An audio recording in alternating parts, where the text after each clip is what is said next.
Manhattan Area Recovery Task Force meeting.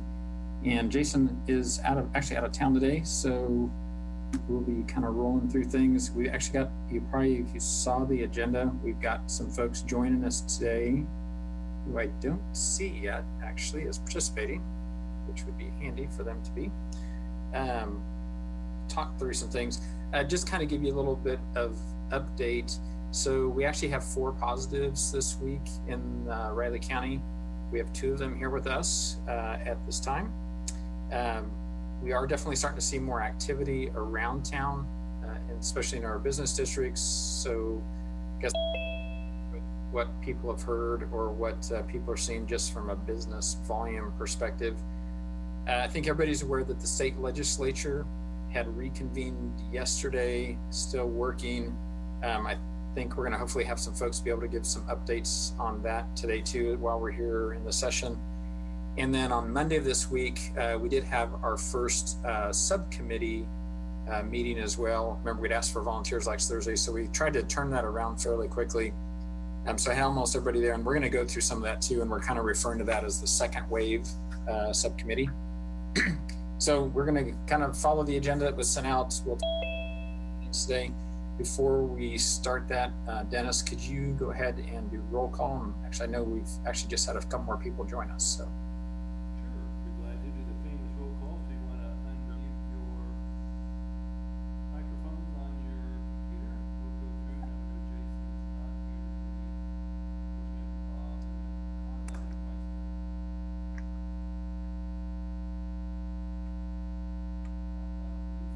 Carla and Meister. Here. Here. Brian Nutt. Or Dr. Chase. Robin Cole. Here. Linda Cook. Here. Dennis Butler. I'm here. Mike Dodson. Here. Dennis Cook. Yes. Gina Scruggs, I know, is with family on business out of town. Mickey Dean. Kara Holly. Holly Lau. Michelle Rice. Tyler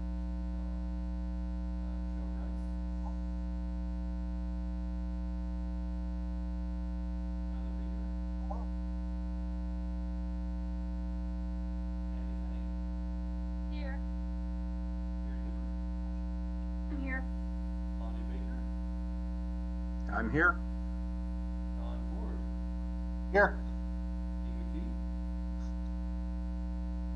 Keith Asher. Bruce Charles, on for Keith. So I don't see either. And Kelly is with us, Dennis. Who is? Kelly. Hello. Yep, I'm here. Kelly Lau. Thank you.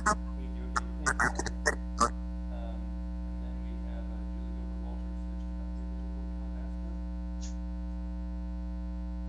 Yep. Okay. Colonel Terry Kellerman, here with us today. Hey, I'm on here, but I am in a golf shirt, not my usual uniform, so you might not recognize me. And is Steve going to be able to join us today? I think he's working something else right now. He may join us at some point. All right. So we'll go back. Did I miss Carla Hagenmeister or Dr. Knott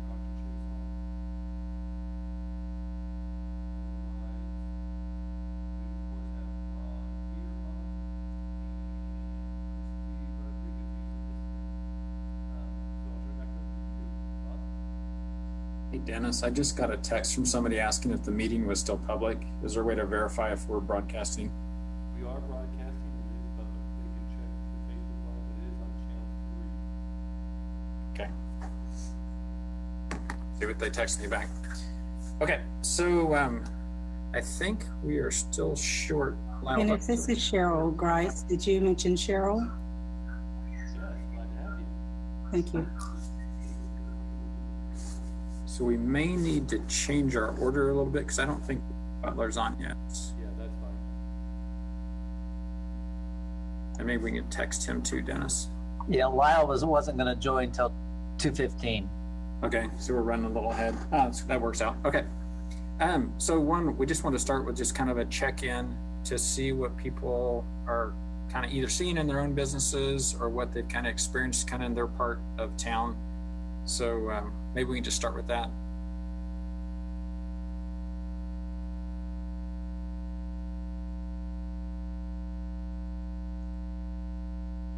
Well, I'm not shy, and we had a steering committee meeting yesterday, and so I'm happy to. That's like an understatement. I'm being shy.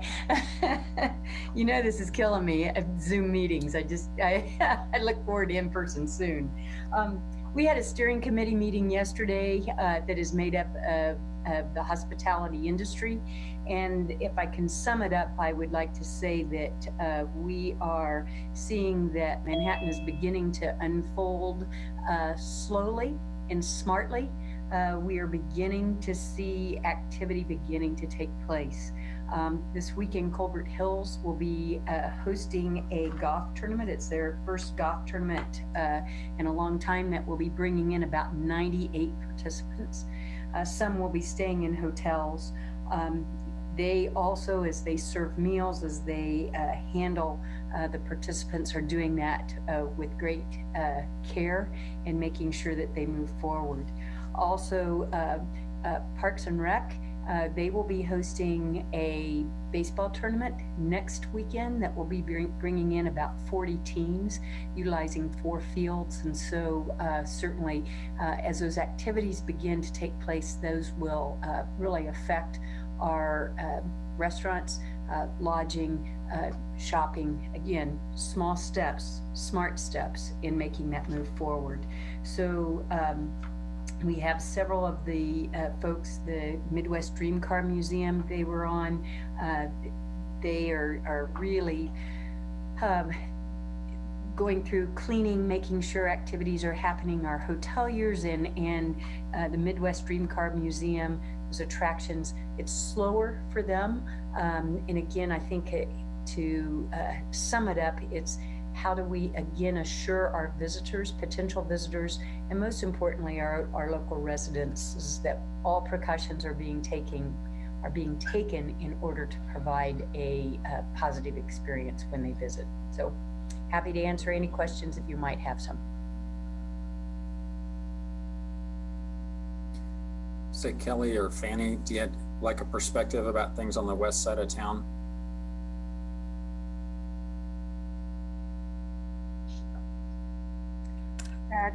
Can you hear me? Yes. Huh? Hi. This is Kelly. I can only speak for us over here at LabCo. We are still taking baby steps in reopening. We're probably looking at anywhere from 2 to maybe 4 more weeks before we reopen. We just, still have some things that we just feel that we need to get taken care of. Just kind of want to give ourselves a little bit more time and, just to feel comfortable in getting to that stance of where we're going to reopen. We're just running a market outside of our business right now. It's an e-commerce site. And then we're probably going to step into doing some takeout, carry out.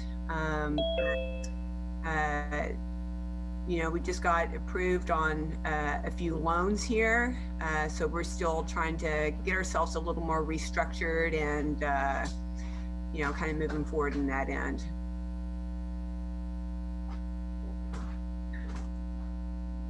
So Dennis, what's kind of been the experience you're seeing in Aggieville after another weekend? Okay, well, real quick, just going back to what Karen was saying, there's also a tournament golf tournament at Stag Hill this weekend, and something I always used to run was the Budweiser Open, and that's a big tournament, 2 days, and so that's drawing people in town too. As far as Aggieville goes, we still have a couple of significant people who have not opened back up. But other than that, we're really doing well. I think everybody's back in business, and we're seeing really a good amount of good traffic. I think of course, weather and everything has been going well. A little disruption with some protest demonstrations, but not enough that it really impacts businesses. So Aggieville's been doing really well.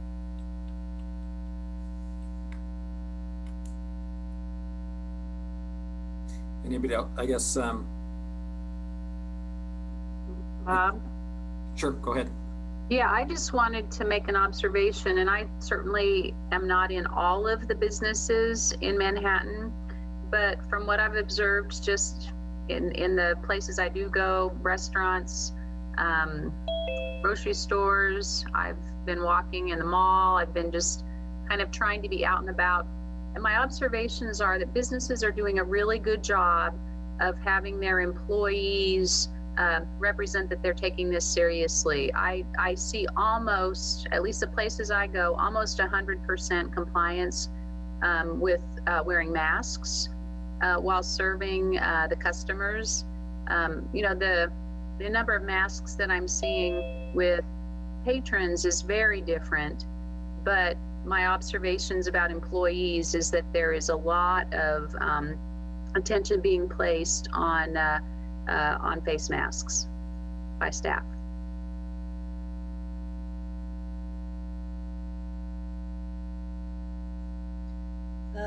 Bob? Yeah, Lisa.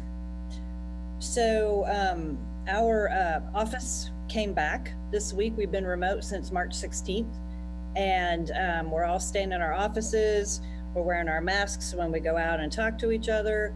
But it's been great. It's been, everybody's been really responsible. We've all got hand sanitizer and disinfectant at our desks. Our office manager does, she has regular Clorox sessions on the door handles and everything, walking through the office. And it's good to be back together, and to also feel like we're doing things right and that we're being safe and responsible. So that's us. This is Linda Cook. We'll hit the video there.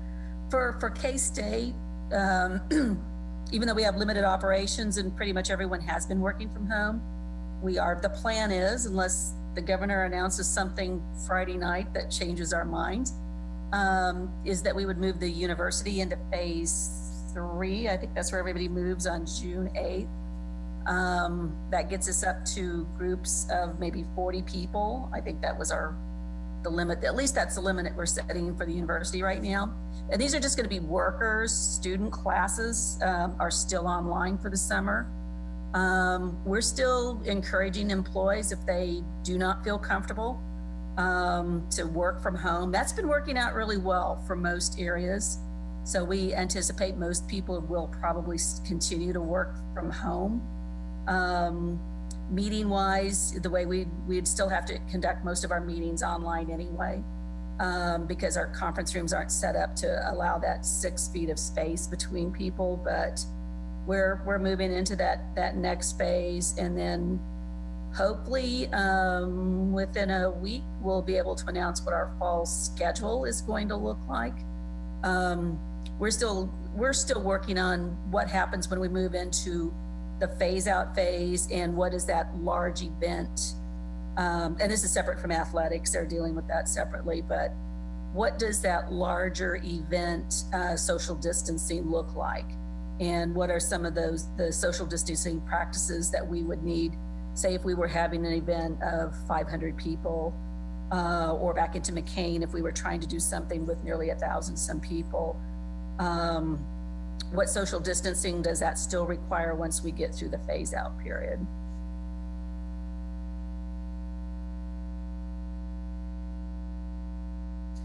Any other feedbacks or observations before we move to the next? Okay. Well, so I think we had talked about this previously, but back on May 19th, Governor Kelly had actually formed a statewide recovery task force, which kind of some of the similar goals or requests of that group at a state level is what we have here on our task force more locally. And this is referred to as the SPARK task force. So it's strengthening people and revitalizing the Kansas task force. So they've been charged by the governor with leading Kansas forward through recovery. The task force is actually chaired by Lyle Butler from here in Manhattan. And obviously, most of you know him. He's the past president and CEO of our chamber. So we'd asked Lyle today just to kind of, they've had a meeting too now, just to kind of give us kind of some feedback, updates, thoughts from that, and then also see where we can kind of make sure that we're connecting. So I think, Lyle, you guys met on Tuesday this week, so just 2 days ago, but didn't know if what all you could share with us today.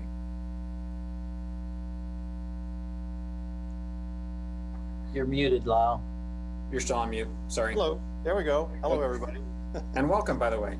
Thank you. Well, thanks for all you're doing too, the task force. I've been, even before I had this wonderful job opportunity, which isn't a job, it's a volunteer job. So I came out of retirement at the governor's request. So, and I think I shared with the task force that since I've been involved with the business community and most of you that are on the task force, it was frustrating for me to see all the downturn and the things that were happening in our local economy. And so when the governor called, that was a great opportunity for me to say, sure, I can do something. So we're trying to do it at a high level. But anyway, our meeting, a lot of people have put a lot into what our task force is.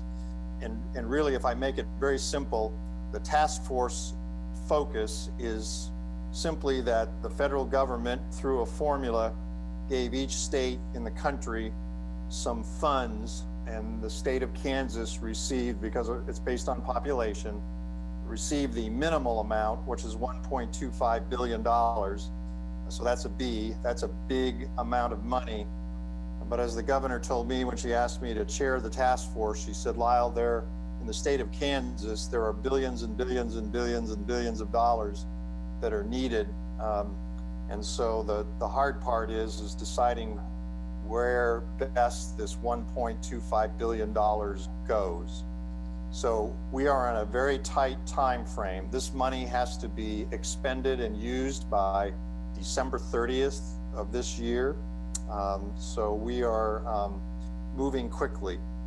The federal government said that there weren't many strings attached to it, but as each day goes by, you find there are more strings attached to it, and that they keep revising how you can use the money.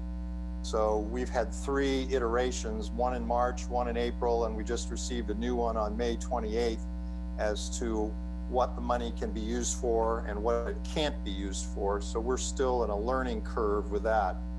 But an action that we did take, because the money does have to be expended, is the executive committee. And the executive committee is, the 5-member executive committee is made up of Tom Bell, who is the president and CEO of the Kansas Hospital Association. And I've worked with Tom before, so I knew him. Jill Docking, who's senior vice president of the Docking Group out of Wichita. I have worked with Jill many, many years ago, very talented woman in the financial world now. And so getting her to come on the executive committee was really good. The governor appointed Senator Jim Denning, who I think most of you know. He is also the vice president of Discover Vision Centers. And then the final person on our executive committee is Elise Martini.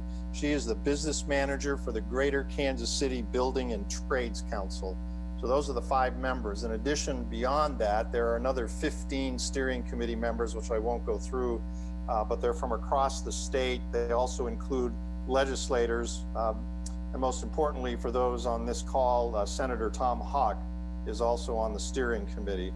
So we had the executive committee meet last week. The steering committee is meeting as a whole on this coming Monday. But what we did was the feds said that every community or every county that had population of $500,000 or more, or 500,000 population or more, which in our state is Sedgwick County and Johnson County, that out of that 1.25 billion, that they would get their share sent directly to them, which came out of that 1.25 billion. So that has already gone. It never even came to the state. That money went straight to those counties. And I think I can, and it's based on population. And if you break it down, it's basically $194 per person went to those two counties. And if I can find the paperwork here. So Johnson County got about 116 million and Sedgwick County got 99 million. We decided, and I think it's the intent of the federal government, to try to get this money, or a part of this money, to various cities and counties and school districts across the state. So we as a committee looked at it last week and made the same decision that we would send to each of the other 103 counties in the state the same pro rata share of $194 per person based on the census. And so Riley County will be getting that coming up pretty soon. A difference that we did as our task force is that original money that went to both Sedgwick County and Johnson County is that money does not, at that point, did not have to be divided up or shared, I guess is a better way to put it, with any of the cities and or school districts in those communities. And that's caused some friction in those two counties.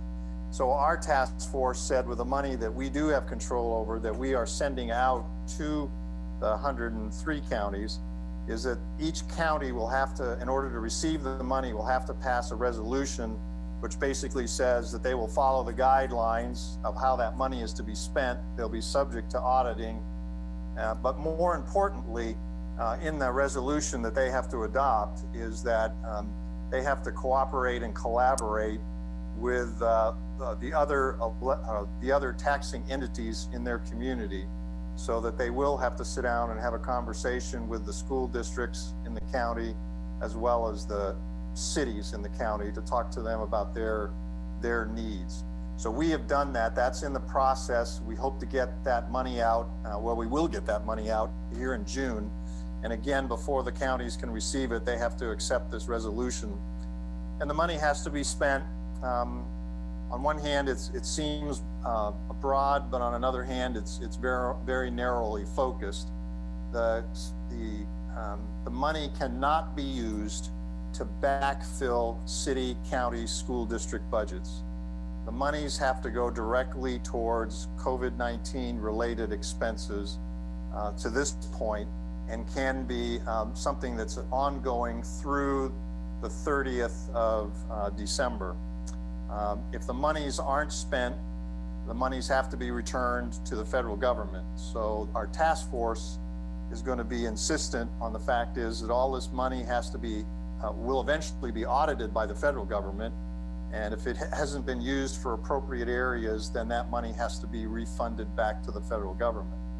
So we're going to be getting this money out fast. So we're doing this, the first round of money will go out, and then that's spending about 39% of that total 1.25 billion. So that leaves us about $700 million that we've got to additionally allocate to where that can go. There's lots of different areas. I mean, it would take me the next hour, and you've got more things to do to define all of those specific areas that it goes to. But in the future, it can go to business, it can go to public-private ventures, it can go to medical, hospital, but it has to be COVID-19 related. And again, it's not backfilling. It's simply looking at costs that have been expended, in this case by our government entities, and that relate specifically to things that they've had to do for COVID-19, and that those kinds of funds will be eligible. I'm going to stop there, Bob, because I could spend 2 hours, going over it. Like all of us, and like all of you and business people and hospitals, we're learning as we're going. So this is something that is moving very fast. The federal government did not put any guidelines as to what kind of an organization had to be formed. Governor Kelly felt that she wanted to do it a little bit different than a lot of other states. A lot of states, it's just the legislature that are making these decisions. And she wanted to form a public-private task force made up of legislators, but business people folks from different walks of life to come in and to help guide where this money goes. Again, there's billions of dollars we could spend, but we only have 1.25. And so it's trying to find areas and ways that we can help the state recover quickly. And some of this money can also be used eventually as we move forward and see whether we're going to have another peak coming up this fall, is that money can be used eventually to secure extra supplies in communities, so that if we feel like the businesses or the private sector or the public sector needs more masks, they need more things, we can use money. You all can use money for those kinds of things, but it's trying to get the dollars down to the local level, and then they'll let the local folks try to disseminate it based under the guidelines that we have, at least in this first wave. So I'll stop there, and I'll try to answer specific questions if I can. So Lyle, is there something that we as a task force that could do that would be helpful to your? Well, right now I think that we're going to be looking for ideas on how to best spend the money. And I think that that's one of the things that we're trying to work through, because we know that universities have needs. We know that the private sector has needs. We know that hospitals have needs.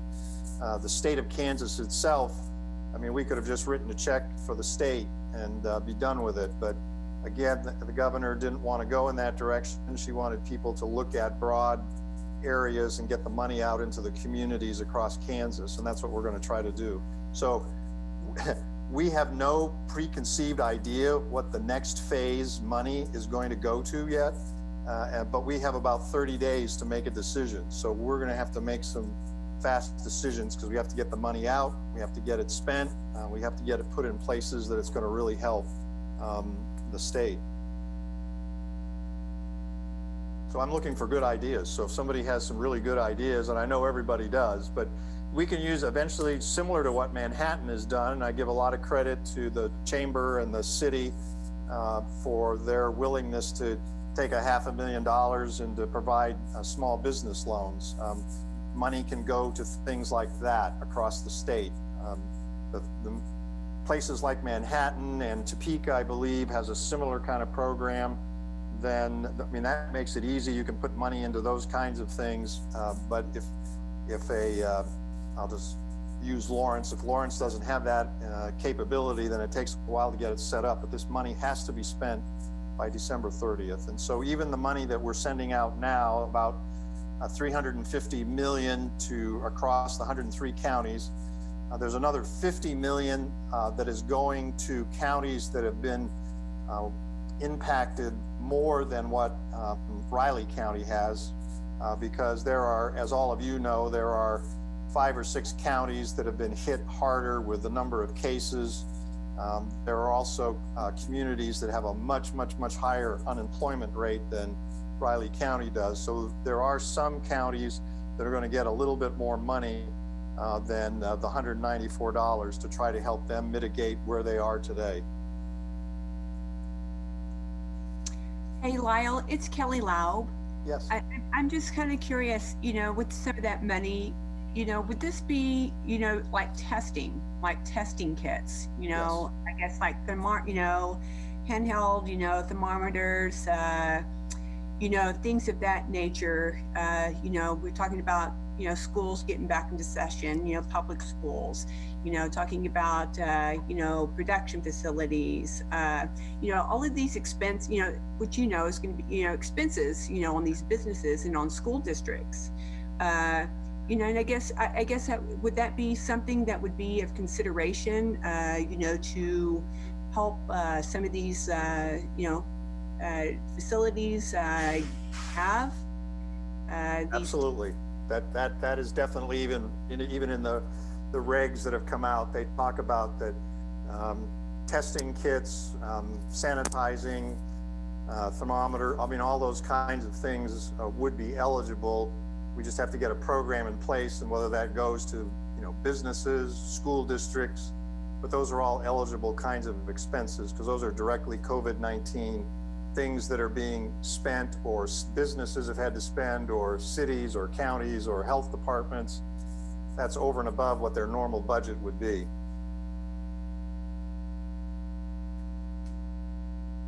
No, it's a good question. I mean, there's a lot of different things that one can use the money for, but it's really trying to be focused. Again, it's like on taxing groups, you can't backfill, but if Ron Fear had to hire a specific person to sanitize buildings that he never had before in his payroll, that would qualify. Lyle, if this is going to, if I understood you right and read the paper right, if we have, let's say, 70,000 people in Riley County, we get about $14 million or so. Correct. And so would we anticipate then that the county will set up some kind of mechanism, or do you think this is the kind of body, just like Kelly asked about, who can put in a series of suggestions that can then be vetted and figure out how that equates against the 14 million? I would certainly think so, that this would be a good group. If I was a county commissioner in Riley County, then I would obviously want to consult with, if there's a group or organization, and thankfully we have one in this community, but if we didn't, then I mean, the resolution is going to require them to reach out at least to the cities and to the school districts in this community. Otherwise, they're not going to get any money. Yeah, I was just thinking whether or not they have to go to the trouble of setting up another committee, or whether we can do that to help them. It's certainly something, once they get their instructions that and their resolution that they have to pass, then I think that it would be appropriate that they can do that. I mean, this is all public. There was a press release sent out.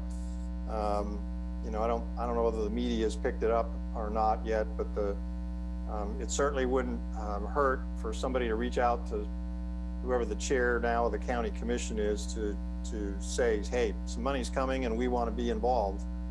Yeah, good, thanks. And there could be more money that ends up coming. It just depends. This is the first wave, and we're just trying to get something out the door, because we know that there are school districts, there are cities, and this is particularly what this was targeted for, and counties and health departments that have had expenses, and if money is not used, it's going to be on a tight time frame, because, and I don't have the dates in front of me, but I think this kind of money has got to be pretty well committed to by the 1st of September. Otherwise, that money is going to be sent back to the task force, and then we're going to reallocate it out to other efforts. So Ron, were you going to say something? I just, for clarification purposes, as I understand it, Lyle, your committee is looking at really 3 phases of the funds coming. The first phase is to try and get it to the local governments, right, for their determinations and priorities, which could include additional assistance to the private sector. But the other 2/3 of the funds that are coming are really going to be targeted towards private sector, which our business community and public-private organizations can still be. I don't know if you know how the structure of those applications, are those going to go through the Department of Commerce, or? Don't know yet, Ron. Okay. I'm just, you know, I think to Mike's point, I'm not sure. I think the list will be fairly long for the local governments and the school district, but I do think there are some. I do think we need to think a lot about what is some of that assistance that we've been talking about providing, whether it's supplies of PPE, you know, right. Maybe it's a contract with the BRI to be able to test everybody in the community. Could be educational and safety types of campaigns, ad campaigns, you know, so I think there's a lot of things we can do towards this resurgence that we will be prepared for that resurgence, and this is how we're going to do it. Yeah, thanks, Ron, for clarifying that, because it is in 3 phases we're going to do, and the first phase was primarily intended to be for the public sector, but the second and third phase does include still public, but public and private, and certainly as a business community representative, I want to make sure that some of the dollars that we have do go to the private sector to help. And so those are the phases. The third phase, I think what we're wanting to do, the task force is wanting to do, is to continue to monitor with what's happening across the state of Kansas as far as the COVID. Are we going to see a uptick in the summer? Are we going to see something in the fall? And so some of the money, the third round, will be probably decided upon in about August timeframe. The other round, the second round, we're going to be working on in the next 30 days and hope to have something where we can get out the door again in July. And how that'll be disseminated, I think is yet to be determined.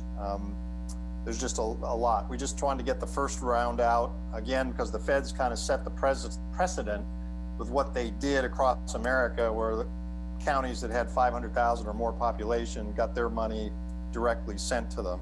The bad part, I personally believe, and this is just Lyle's personal opinion, is that they didn't require that amount, those folks, to work with their other taxing partners in their communities. So I don't specifically know about Wichita, but I know in Johnson County there's been some real heartburn going on with the other taxing entities, where the county, at least their initial thing was, they said it's our money and we're going to decide. So hopefully that doesn't occur in others across the state.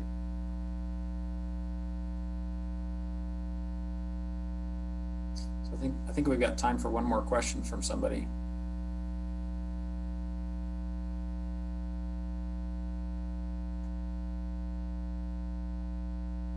I've answered everybody's questions. I guess so. I think we're still kind of sorting through everything, Lyle. I know it's a learning experience.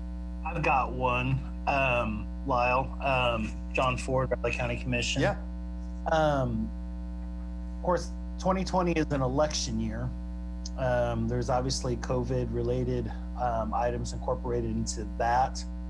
Will either one of those phases maybe include some instructions or strategies of what could be used for that? Because obviously the counties will have to go forward with the election regardless of whatever else happens, and that's been one of the things that have been at least discussed here in Riley County anyway.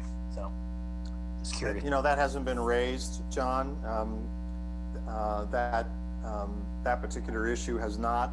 One of the things, I got a phone call at home last night just to, let everybody know, and some people think that our group is a lobbying group and that we're going to be lobbying the legislature for this or that, and we are not that at all. And nor do I have any, or does my committee have any input on the governor's opening and closing plans.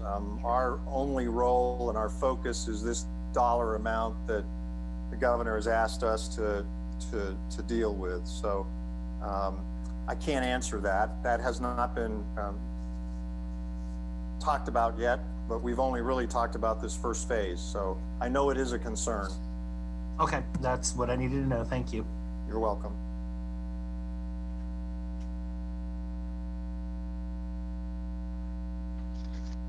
Lyle, we appreciate your time, and we're glad you're in the position you are. So good luck and stay in touch. Well, yeah, likewise. If we're going to be looking for good ideas. So if you've got something, and I know I want to visit with Jason and some of the folks at the chamber and see how the plan has gone there, because there are maybe additional opportunities in the second and third phase, Ron, as you indicated, that to really try to see what we can do with the public sector, as well as the hospitals across the state, if there are some things. But again, we can't fund everything. So we're going to try to make things happen as best we possibly can. And I think all of you know that the federal government is looking at another round of stimulus, and whether that happens or not, I don't know.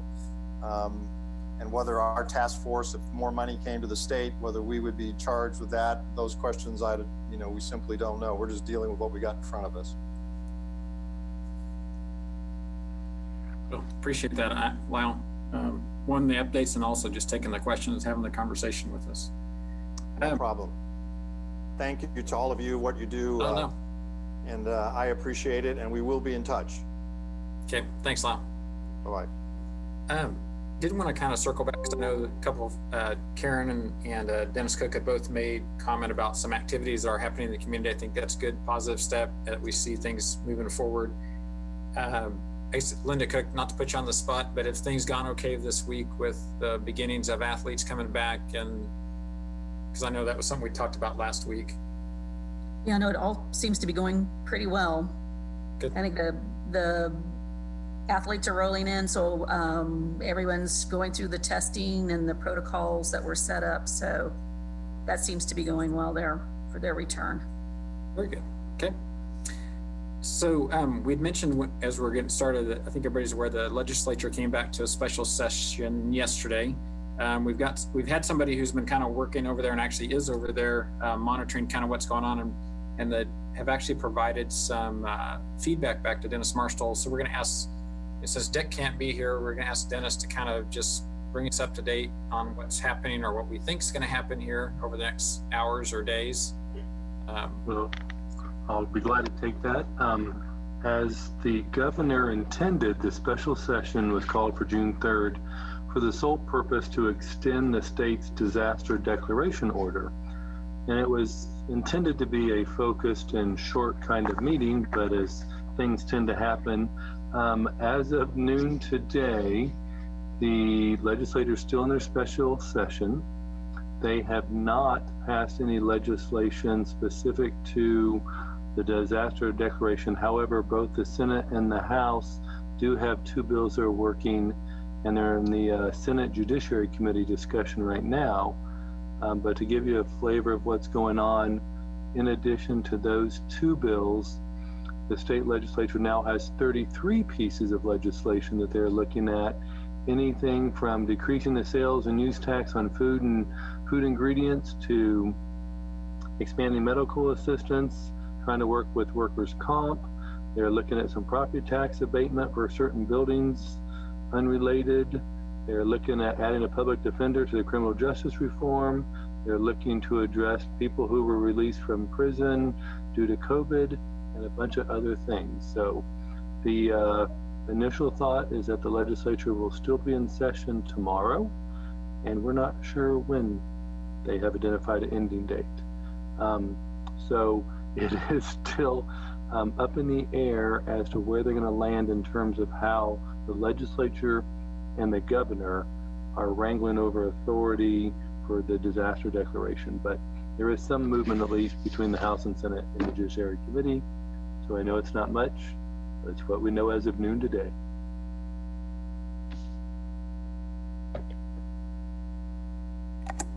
Hey, Dennis, did you see on their website, on the state's website, that they're going to have the governors move the press conference to Friday at 4 o'clock? No, I'm not surprised because they know they're going to go into tomorrow. They don't know if they're going to be able to adjourn because, you know, as I said, the House and the Senate both have a bill related to the emergency declaration. Well, that bill's 51 pages. And so I'm not sure how they're going to shake out on that, but I'm not surprised. I had not seen that though, Linda, so thanks for that update. Yeah.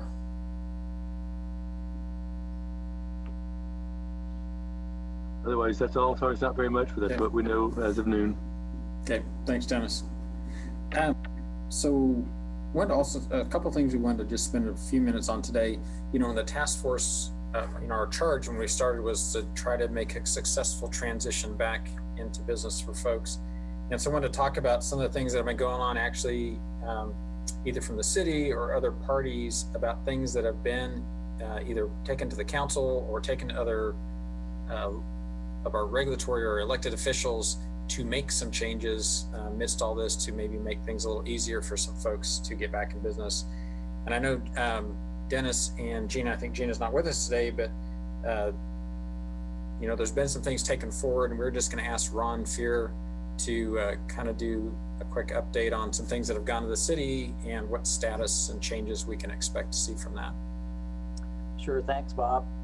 This past Tuesday at the City Commission meeting, after getting some great input from some of our business districts and owners of ways to provide more ability for our businesses to be safer and a little more flexible. So the commission approved a resolution that will give us administrative leeway to essentially be able to have sidewalk sales through the month of October, every day if folks want to. So they can, there is an application process, but it's a speedy application process. There's no fee for it, and we will work hard to expedite that. We would like to work with districts, but if your business is adjacent to a public right-of-way where there's a public sidewalk and you want to have some outdoor dining, whether it's daily or half a day or weekly or monthly, we just need to work out what those guidelines are. But those are designed to be temporary measures, you know, not some of the more rigid permanent requirements that are currently in place for some of those types of activities. And so it deals with public right-of-ways, public plaza space that may be adjacent to the right-of-way itself, other public areas. So we think it will go a long ways to provide additional opportunities for businesses and flexibility for them to be able to one, look more inviting and create and spread some of their space out. So we're anxious to get that started, and we just need to have phone calls for folks to contact us to start that application process. And I know both the business districts, both Aggieville and downtown, have already submitted. So be happy to try and answer any questions.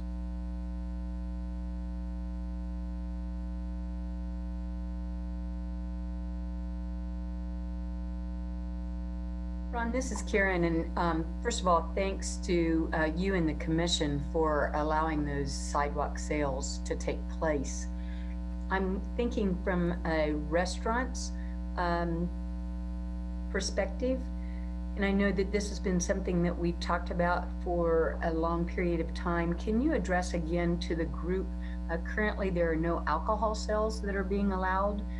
Can you talk about the process, what you think that might happen in the future, kind of the timeline on that, or if that's even something that you're going to consider?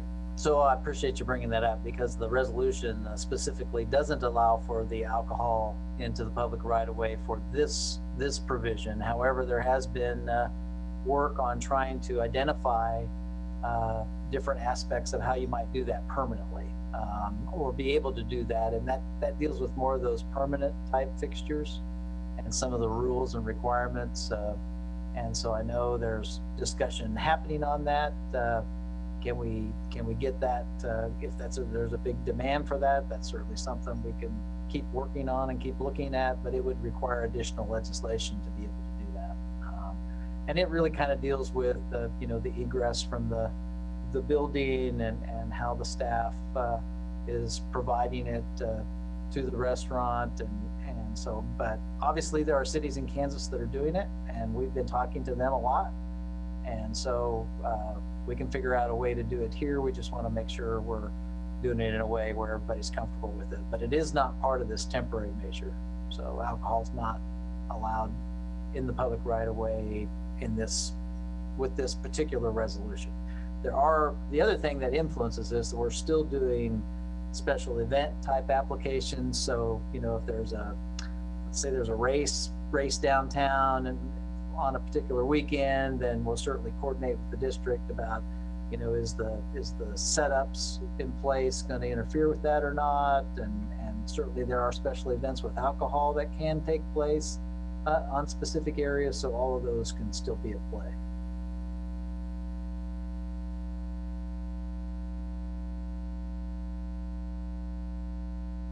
I have a question. Can you hear me?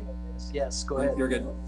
Okay, so Ron, did you say this is going to be, you phone in a request, or is there going to be a form? There's an application. It's a written, but I mean, we can email it to you and provide that conversation back and forth. Yep. Yeah, okay, because I know we had just worked on a permit for a large area, kind of as a community picnic area, for outdoor seating. That people can come from anywhere in Aggieville and sit down, but going for these individual businesses, and it's not just dining, it's just sidewalk business, right? it's flexible. It isn't, I mean, it's kind of designed for that adjacent business, but obviously if the district wants to come to us with a plan that those businesses support, that promotes some kind of general area.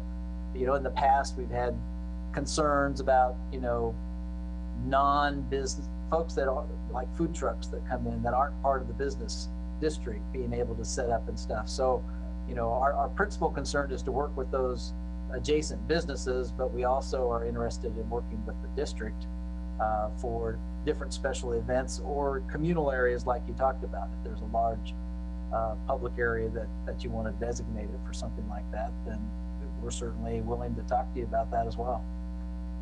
Well, that's great. Yeah, this is something I think would be fantastic for the city. I appreciate it. You bet.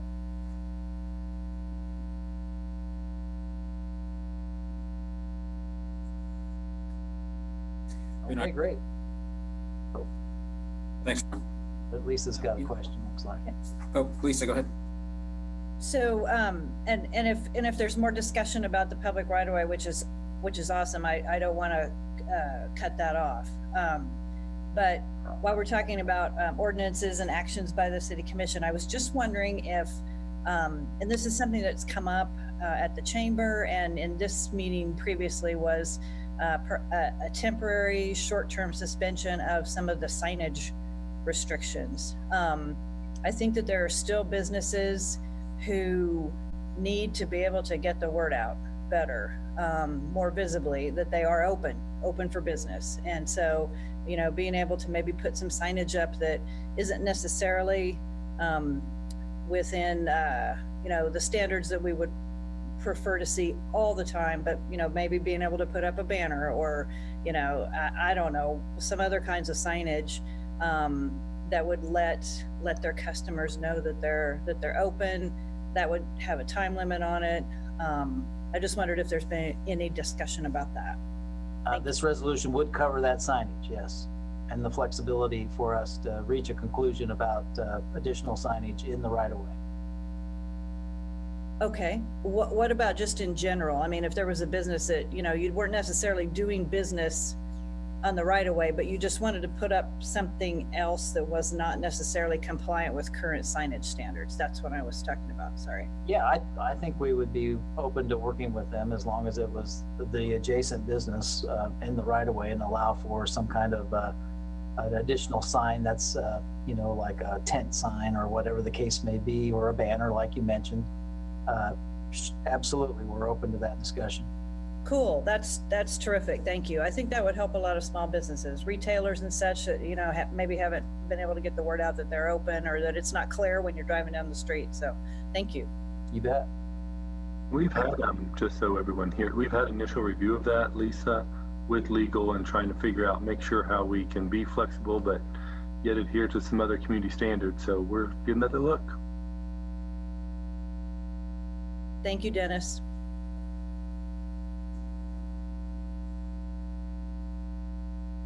Thanks, Ron. You bet. I think actually a couple of great examples though too, if there's things like this that we can facilitate from a task force perspective to get to the city or whatever is the right group that will help folks. I think again, with all the conversation we've had about just, assuring the public that it's safe to do A, B, or C, or that it's okay to do this or that, or go to this or that business. We just need to surface that and get that forward so we can get it to the right people. So appreciate that. At the last meeting, one of the things we done right at the end was ask for volunteers to work on a subcommittee, kind of the second wave committee. And so we want to just give you kind of a brief update about some of the things we talked about on Monday. And I think Dennis, I had taken a bunch of notes and kind of organized things. And so Dennis is going to pop that up here on the screen, but just kind of wanted to walk through real quickly kind of where the kinds of things we were talking about. And again, this all gets back to what can we do to provide information or support to people as they're trying to open. So did want to acknowledge Dennis Cook, Fanny Fang, Charles Martinez, Joe Grice, and Ed joined us on Monday. Gina was actually out of town, but she's going to be with us for any of our future meetings.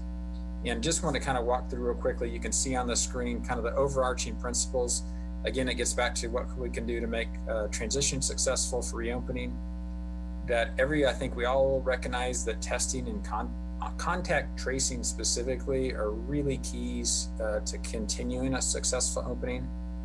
And, you know, really wanted to reinforce as we're pushing information out to people about the need for equity when we do have restrictions.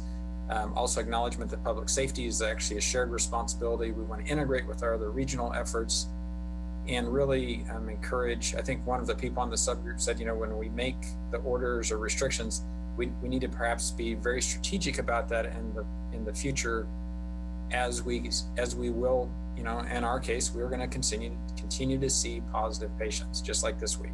So what does that look like? So we talked a little bit about advocacy, and you can see a couple things really related to consistency and kind of future orders. And a piece of this is, quite honestly, it's going to be not even targeted at our local elected officials. It's really about, from the state perspective, is where this kind of starts.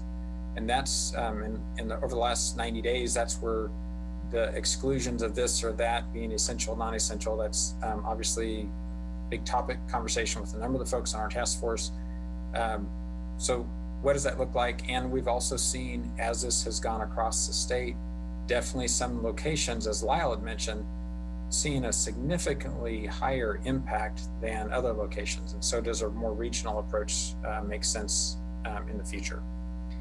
A lot of conversation about, so what should we do if I'm a business owner and I find out that I've had a positive COVID customer?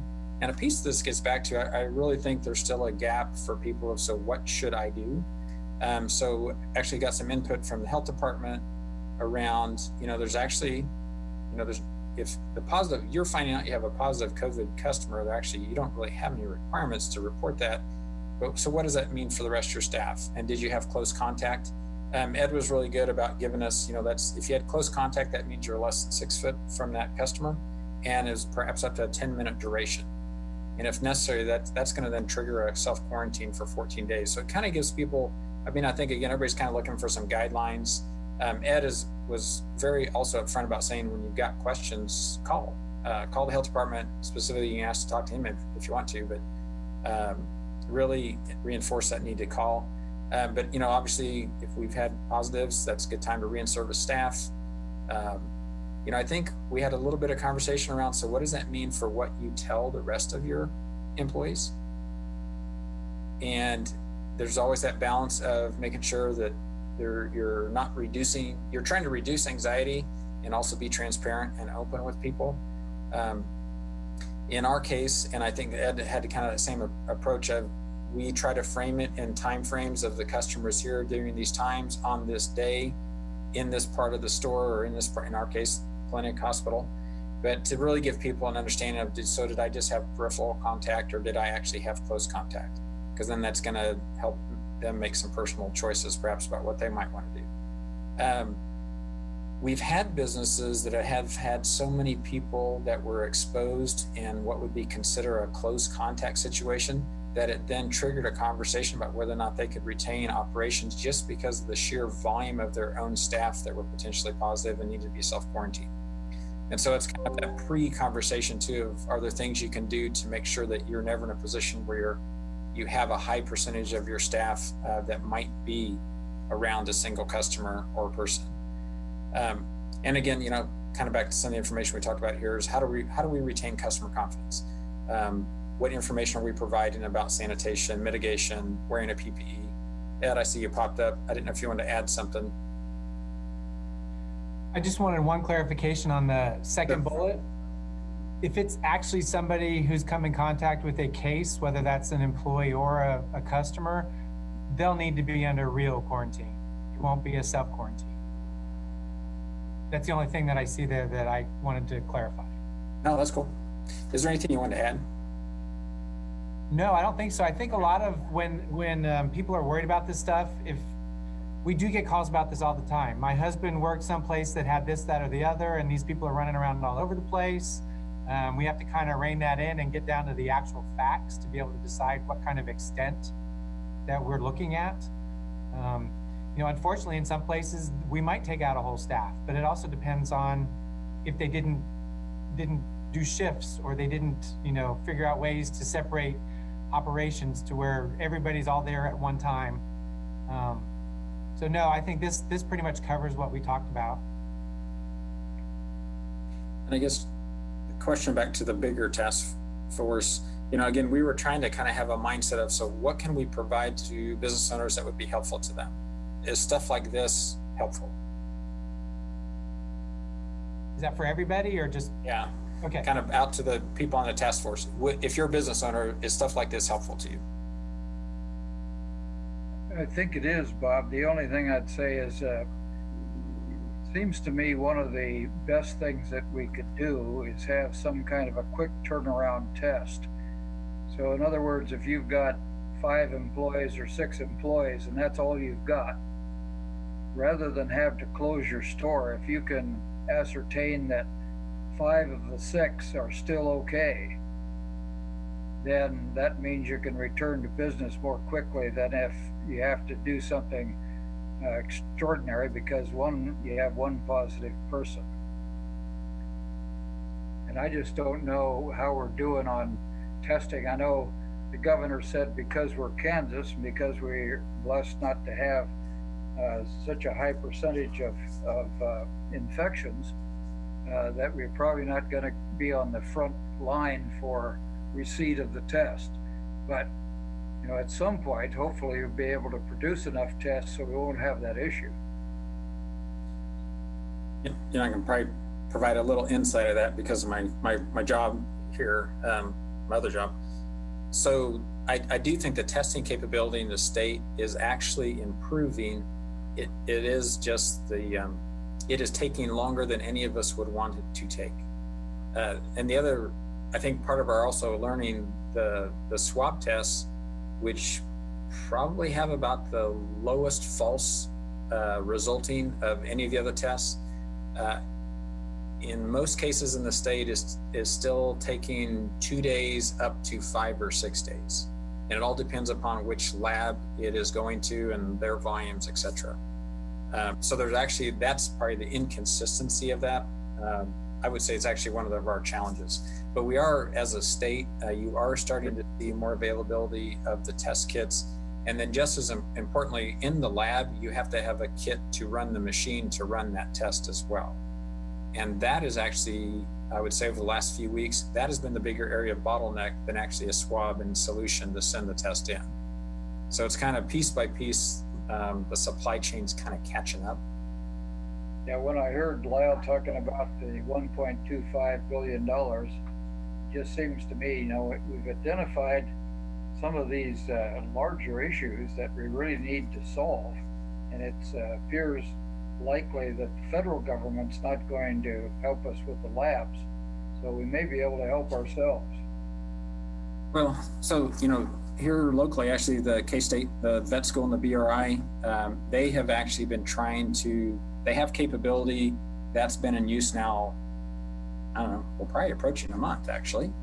Actually, maybe it's been a month. And it's just for them, it's also, so what's been their ability to ramp up capacity because they need the materials too. And I think this is probably a case where it would help if there was a little more federal direction on movement of materials and prioritization, because right now everybody's basically competing against each other for those materials on a state basis. And because of our state population and our relatively low incident rate, Kansas has not been considered a priority for a lot of these things. Robin, did you have a question? Yes, I just wanted to make a comment, which is, from my perspective, this is helpful, certainly as a business manager in the community. But I think it's also important that anything we pushed out would also encourage businesses to contact the health department if they have situations that come up, because I think that sometimes just given written advice, there'll be some businesses that will maybe want to take more restrictive actions than are really necessary. to reduce the risk of spreading the virus. And then there may be others who would want to take less restrictive actions, or who would interpret this in a less restrictive way than they ought to. And so I just really think it's important to make good use of our health department resources when it comes to situations where we think we might have a positive COVID customer. And you can roll it to the next section. And then Ron, did you have a question? I was just going to make a comment that I agree with Mike about the testing capability and just some of the protocols for that test. We had an employee whose spouse lives in another and works in another county, and he was tested positive, and so she had to quarantine for 14 days, even though they weren't able to pinpoint the actual time. And we were wanting to get her tested, but neither health department, neither our local or the health department in the county was positive, would recommend them for testing. And so to me, if the testing was available, the protocols were relaxed a little bit, we could get that employee back to work quicker. And actually the employee that was positive was on a much shorter protocol than the 14 days because he was in an essential position. So it's just was confusing, and the assumption is that there's not enough testing kits available to be able to do that. So if there's some way to what is that level of testing material, or is there arrangements that we can make for small businesses that, obviously if you have to quarantine all their staff, they're done. So, for 14 days, if testing was available to get those folks back to work, that would certainly seem to be a significant importance. There's one other item that we talked about in our leadership group today regarding the testing and of course the BRI. In that lab, they are trying to ramp it up for probably it'll get to the capacity where it can handle the university's staff and students. But the question that's starting to come up is that we're hearing that insurance companies probably will no longer cover that test cost. So that might be another thing as we start to look at funding. If that cost is not going to be covered by insurance and some people can't afford it, I think they're talking about, I don't know, I heard a dollar number of like $60 a test. That seems kind of low to me, but that might be the amount. I'm just not sure. But that is it was a funding issue that we started to kick around at the university today. And I'd like to add something to what's been said, and I shared this during the subcommittee. As a business that did have a positive COVID employee, we went from 9 people on staff to 3, and we operated under that for 2 weeks. We actually extended it to 3 because we felt that that would be the appropriate way to rebuild that consumer confidence. And I can tell you, I would even say that we are still kind of recovering from all that stress, emotionally, physically, mentally. It was a lot to take on. And, so for small businesses, if, especially me as one of the partners, 2 of us, there's 3 partners, and 2 of us had to be self-quarantined. And, with small businesses, I'm not just a partner, I'm also the cashier, I'm also the stock person. I have a lot more responsibilities than office work, than paperwork. And so I agree with what Ron, Mike, and Robin said. I think utilizing our health department resources is important, but I also think for local small businesses to be able to survive COVID, we definitely need to have some special considerations for small businesses where staff is so minimal that it could take out 75% of your workforce. Fanny, this is Kelly. I concur with all of that you said there. It's once again, we're all navigating through this uncharted territory and coming to see to light where you know, are going to continue to struggle, you know, even to try to move forward. And, you know, it's, I think these are great steps here, and these are, you know, things that, you know, that you have put out here. But I think also too that maybe, you know, we need to have somebody like Ed coming into these businesses and sitting down with staff and sitting down with business owners and like really talking about, you know, how we, you know, can respond to these, you know, appropriately and without freaking out.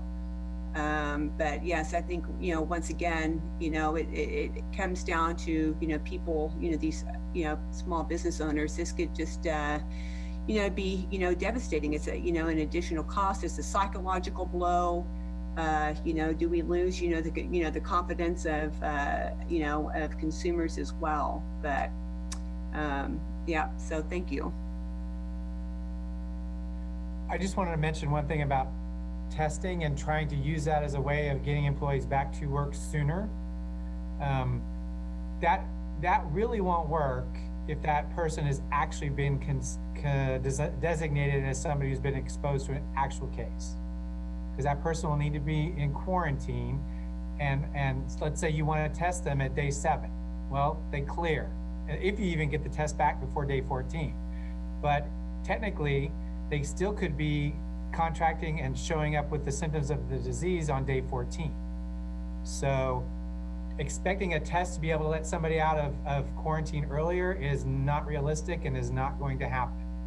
That if we determine that they are a contact, and that would be where our helping you with that based on our contact investigation and what we find is the situation and proximities and who's on shift when. All of those things make a big difference as to the limiting the number of people or employees that actually wind up being designated contacts. But I just want to let you know that ahead of time, because testing somebody if they've actually been a contact is not going to let them out of the 14-day quarantine. I did, so.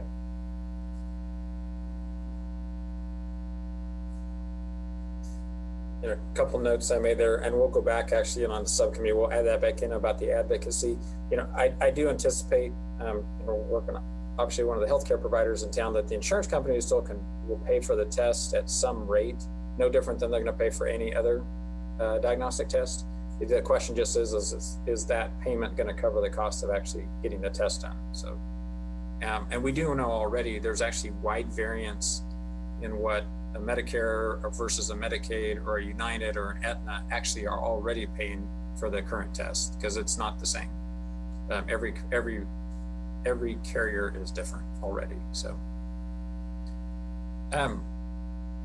so we kind of moving down. I just again want to kind of give everybody a feel for the types of things we were talking about when we met on Monday.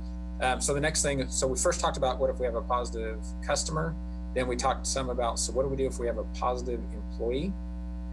And again, we've got businesses who are going through this kind of conversation this week, actually, in our region. So one thing, you know, again, certainly we always encourage them to call the health department. And as Ed said, sometimes it's just a matter of kind of sitting down and kind of talking through the situation. And I think to Kelly's point, it's a good opportunity to reduce some anxiety, but also that's where the advice, the input, the this or that, and really get an understanding. And it's also a huge help to the health department, because that's a big part of their contact tracing. So it actually helps both sides, but I think that's a good thing to do. Here, we actually have a daily leadership checklist for all leaders. And it's everything from, do you have PPE for your staff? Have we done your sanitation? Is it on the right schedule, et cetera? And so whoever's on shift in a business, if they're the leader, have they done their safety checklist for the day specific to the situation? We really encourage people to look for providing support for that positive COVID employee, because there's, I think as Fanny has noted, there's an emotional challenge for that individual as well, because they're the one who's positive. And did I now get my coworkers positive, or did I get my customers positive? So again, that's something that we really have encouraged internally. Again, back to communication plan, what's going to be shared, communication plan if you've got customers who might have interacted with that employee. And part of our conversation around this was it's good to think about this now before you actually have to do it, because then you're doing it on the fly. So it was, again, part of just the preparation. And then again, back to sanitation, if we've had a positive COVID, about what are we doing for PPE, and for business owners, quite honestly, if you're providing health insurance, none of this is going to be cheap. So again, I always want people to be thinking about those things as well. We also had conversation about, so what if there are future restrictions? And so there were some resources requested around, perhaps we do facilitate some Zoom classes on how to integrate, how to do curbside, how to do delivery, how to do takeout, how to do online. And Jason is not here today. Christy might be able to speak to this, but there actually is a group in the community that's already working on that. And so I don't know, Christy, are you on? If you could talk through that a little bit.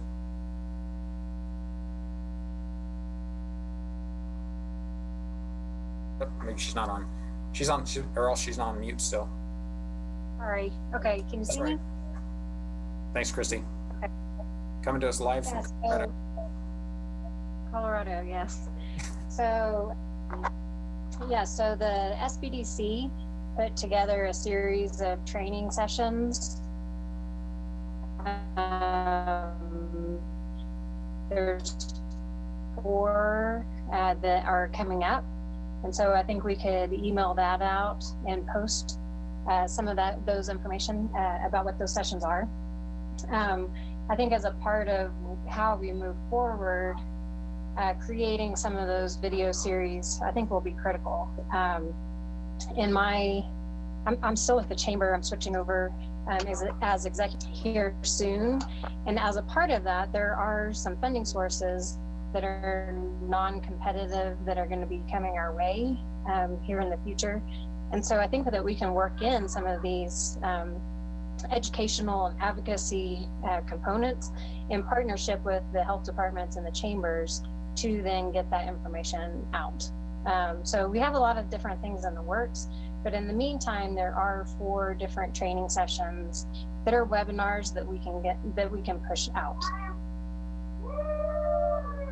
Bob, did you have anything else you wanted to add to that? I was going to say, and then the only thing we had also talked about, there actually have been a bunch of other business reopening resources that have been provided previously, and we were just, again, as if we end up packaging all of this, we would point people back to that. Because kind of our thought was we just try to distill a lot of these things down to a 1 or 2 pager so that it is something we could give the business leaders or business owners, organization leaders to kind of help them navigate through some of this. We talked about it as important that everybody's got a kind of that pre-plan of, so let's assume we have a bit of a bump or a spike in cases in Riley County.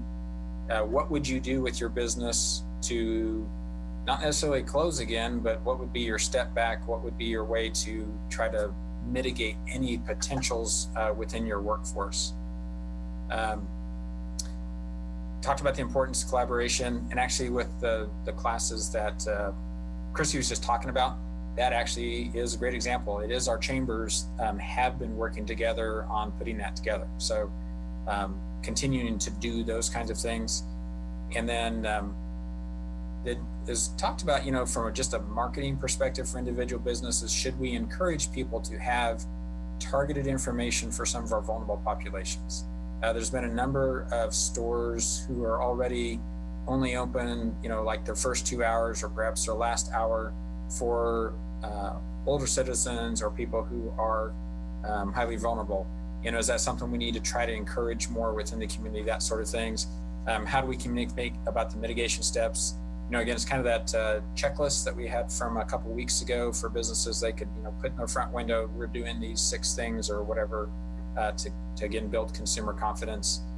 And then if there are changes, Fannie shared that in a very short time period, hours, they tried to retool from being a walk-in store to being a delivery, pick up at the curbside. Well, so how do we let people know that that is an option?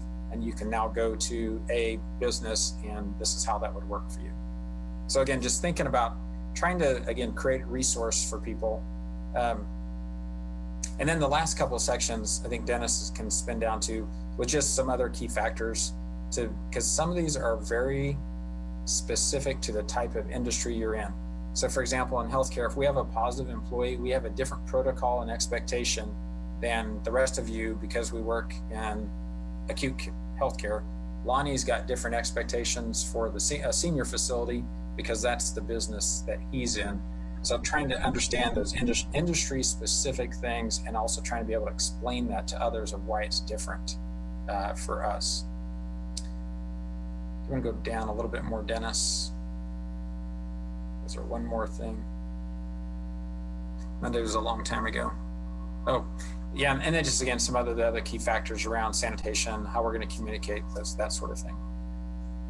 So these are the kinds of things we talked about at our first subgroup on Monday.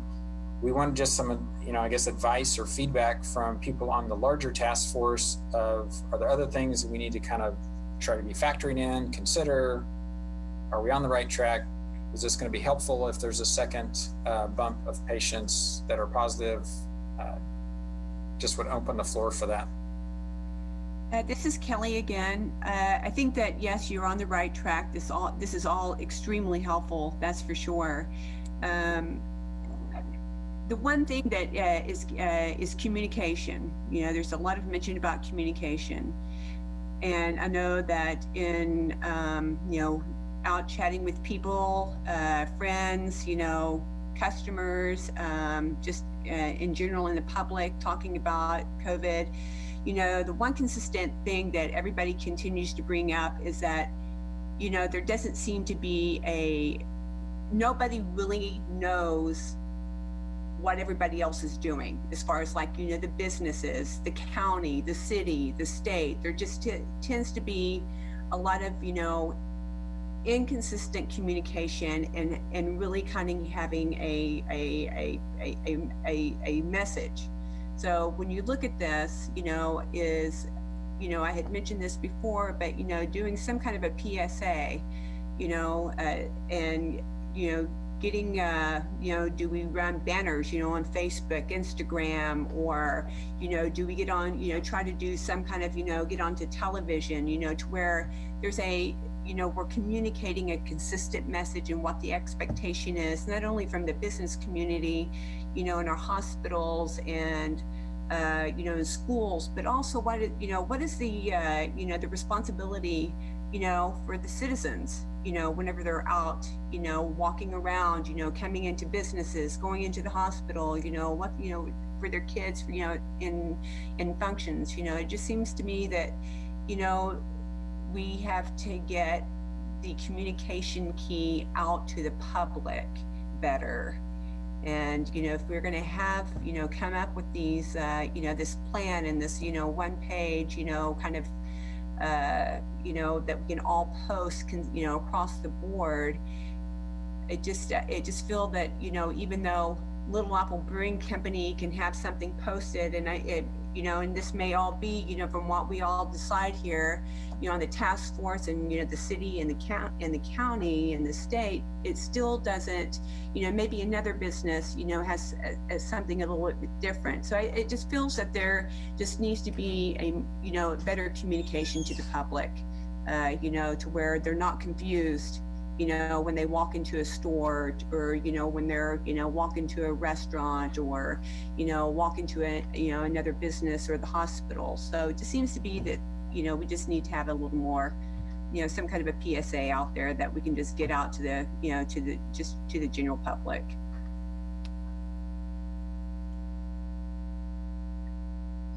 And Bob, I think you touched on that briefly. I remember us talking about that, that Kelly just mentioned on Monday, about the fact that the consumers need to see that things are okay, things are open, that businesses, what they have in place.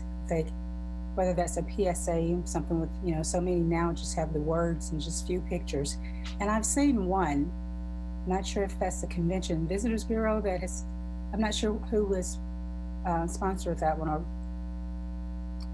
published it, but it does imply we're reopened. I don't know if anyone knows what I'm talking about, but I saw it after our meeting on Monday.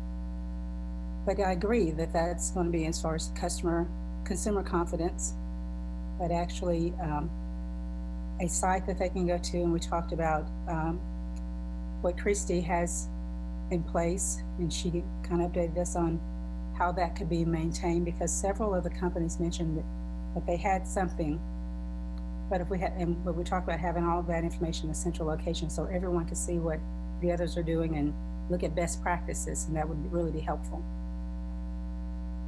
So I've got a question.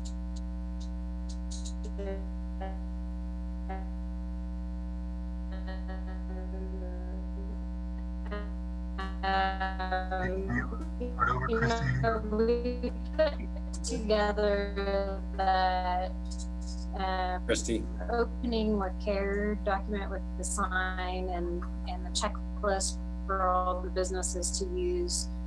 We have the Region Reimagine website that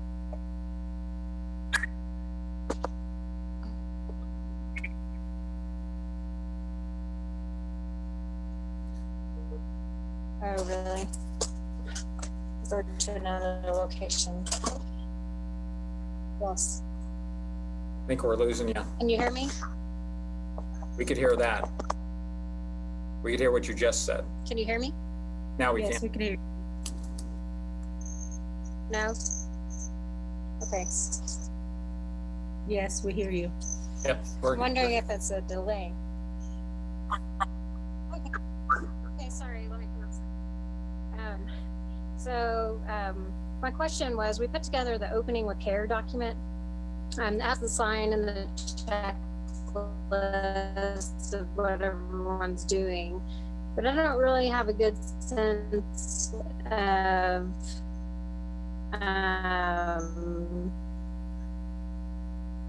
if people are actually using that or not. And then the other part that we've been trying to work on is use that Region Reimagine website as that central location. But I agree that's only a small part. The PSA getting the information out more publicly is going to be key. But I'm just wondering, have y'all seen businesses use that opening care document at all? We can get to the chat feature, Christy. We're still not hearing you very well, so I'm not sure of how much of that came through for everybody. So I mean, I do think one of Christy's questions is, do we think people are using that opening with care document, including that if not, for customers? We're totally open for suggestions, but maybe it's a video series or something. No?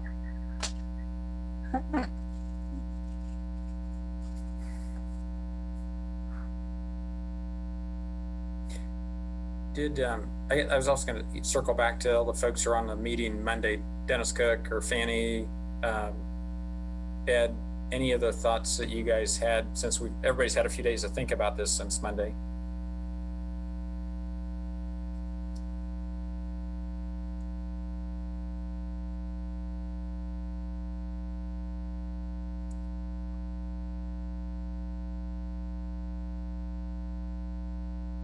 Go ahead, Ed. I just don't really have any new thoughts. I started with 8 Masters of Public Health interns this week, and I've been just concentrating on that. So I did mention some of the internal documents we had on giving it to people who are contacts about how what they need to think about in the next coming days, what they're obligated to do, how they can prevent other people from getting the disease. So I will try to work with our internal staff to see, or with Christy or some other folks, to see how we can adapt those to be more business oriented, to do the things that we just looked at in those notes. But nothing new.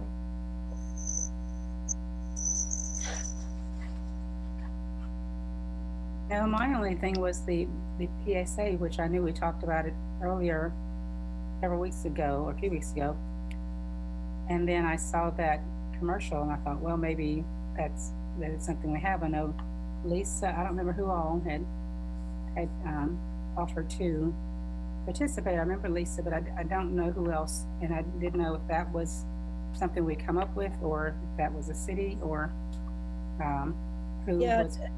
Dennis, do you want me to give an update on that now? Go ahead, Lisa. That'd be. Yeah, so for the last 3.5 weeks, New Boston Creative Group, my company, and S&N Design, Steve Lee, we've been working on some PSAs. It's not a campaign. It's a social media and perhaps some TV spots, but it is simply an awareness campaign to get people to wear masks. That's the scope of it. It's very narrow. We've got several great sponsors who have kicked in some money for this so that we can, go as wide as we can in our community. But Steve Lee came up with a concept of warriors wear masks, and that there are a lot of people who in their normal professional lives, either past or present, wear protective headgear of some sort for different purposes, and that all of us can wear a mask to protect ourselves, our community, our university. President Myers was our first participant, our first subject on this, and these are shot selfie style, and then Steve has edited them together in a really cool fashion. And so President Myers spoke about how he wore a helmet when he was in the Air Force serving our country, and now he wears a face mask to defend his community and our public health. And we've got several people lined up who are going to be shooting these. It's selfie style, cell phone, and we're going to start pushing these out starting this weekend. This was just a grassroots thing. It was just something Steve contacted me that this needed to be done. Julie Johnson, the biosafety officer from the BRI, at the same time was contacting me. People need to wear their face masks, and so this just came together really quickly among a bunch of people who felt that some positive peer pressure would be helpful for us as we go forward and try to stave off the worst of the second wave. So that's what we've got.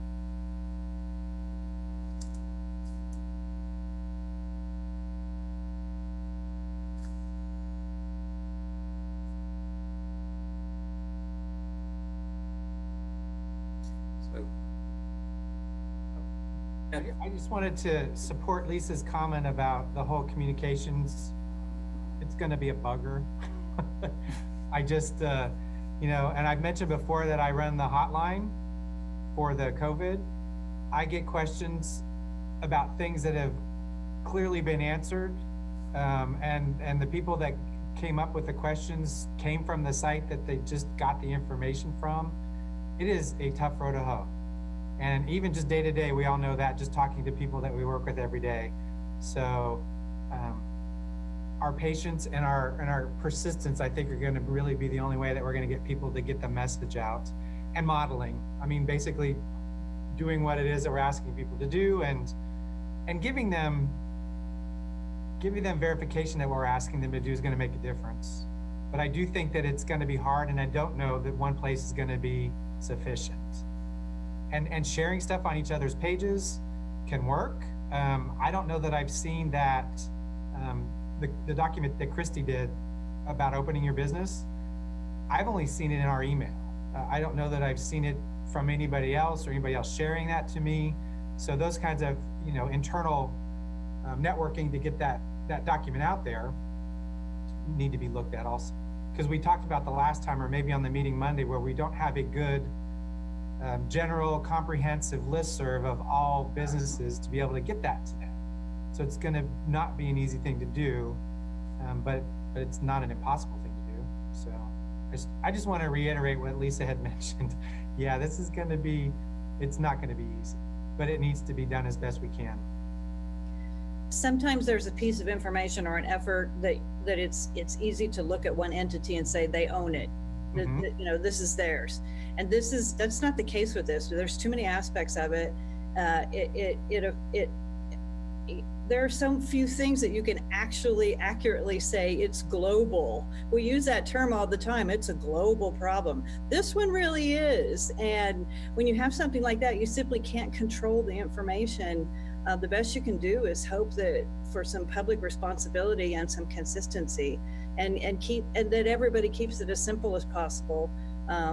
And that everyone does, as Ed said, support and disseminate good, solid, factual information that's really helpful for people.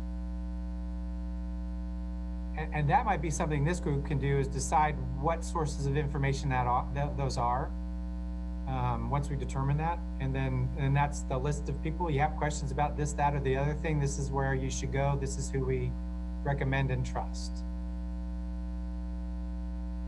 And I think one thing that Lisa and Christy have both brought up, and part of this global aspect of the issue being global, but communications is global and very fragmented.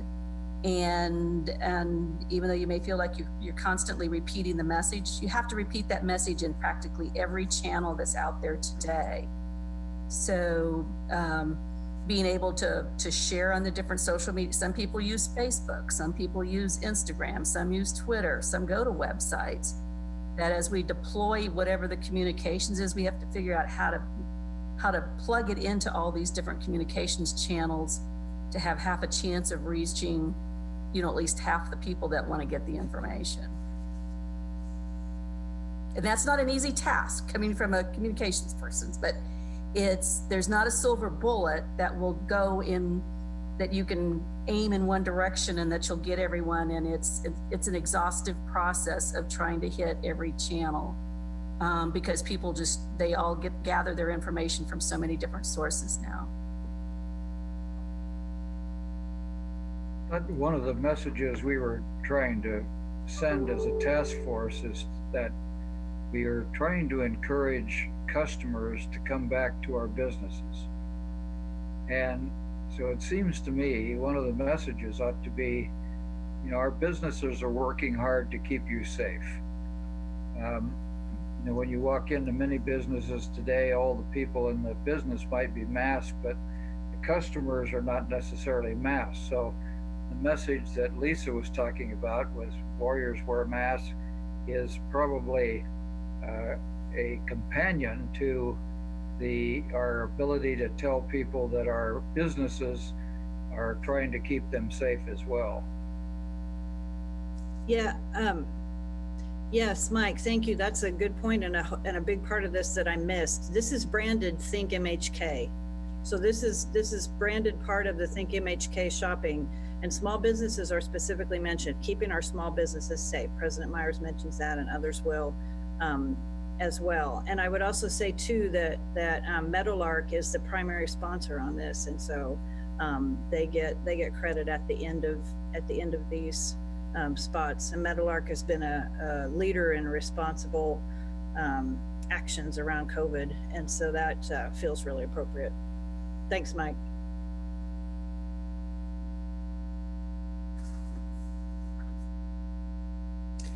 Other input or ideas for our little subgroup that's kind of perfect, that second wave preparation, other topics, other things that we need to take to that group for discussion or to try to find a resource. Could you forward that to all of us, Bob? Yeah, thank you. Either I or Dennis will send it to everybody. All right, thank you. Sure. It's got the big word draft at the top.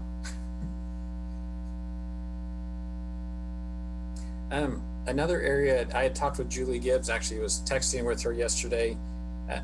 At current, their plan, and again, that's assuming that nothing would come out different from Topeka, we would be looking to move to allow mass gatherings up to 100 people starting next Wednesday, June 10th. And so Julie was just curious in task force thoughts about that, concerns, in favor, questions. So I had just told her that, because currently we would be moving from 50 to 100 people.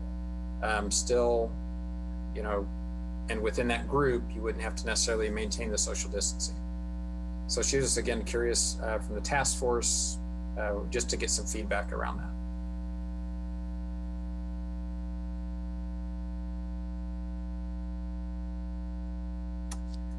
Gosh darn, this is Kelly again. I can't believe how much, I'm just a little chatty Cathy today.